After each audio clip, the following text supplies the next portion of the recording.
প্রিয় দর্শক, আসসালামু আলাইকুম। আমাদের নীরবতা, মানুষের চুপ থাকা। একজন মানুষ গালি দিতেছে, চুপ থাকাটা ম্যাং সমাতানা যা, যে চুপ থাকলো সে ব্যক্তি নাজাত পাইল। এই চুপ থাকাটাও একটা প্রতিবাদ। আপনি এমন একটা মজলিসে দেখবেন আপনি চুপ রয়েছেন, আপনি কথা বলেন না, এই জন্য মানুষ পাগল পাড়া হয়ে যাবে, কেন কথা বলবো না। মানুষের চুপ থাকাটাও বড় একটা প্রতিবাদ। কেমনে আমি একটা বুঝাই, আমার জীবনের বাস্তব জীবনের একটা উদাহরণ। একটা লোক আমাকে পিছনে পিছনে অনেক কথা বলছে এবং আমার নামে খারাপ বদনাম রটাইছে, কিন্তু আমি তারপর কিছু বলি নাই।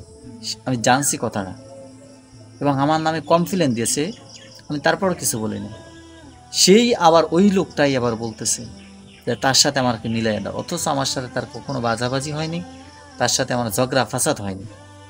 কিছুদিন পরে আবার তার লোকজন নিয়ে আসা, সে আবার আমার সাথে মিলে গেছে।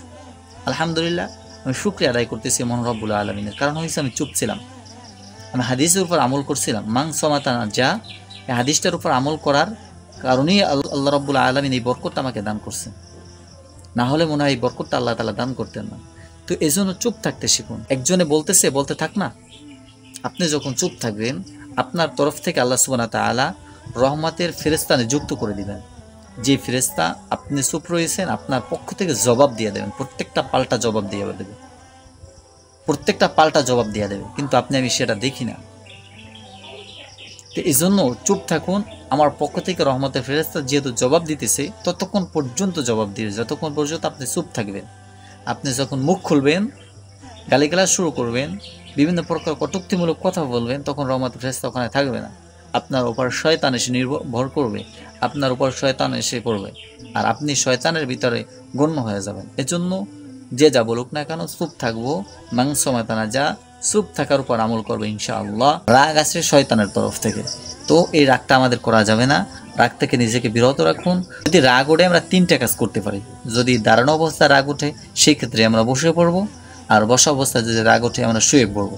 সেই অবস্থায় রাগ কমতেছে না, তখন অজু করে আসবো। মনে রাখবেন, জাহান্নামের আগুন কিন্তু জান্নাতি পানি দ্বারা নিভে যাবে, কুদরতি পানি দ্বারা নিভে যায়।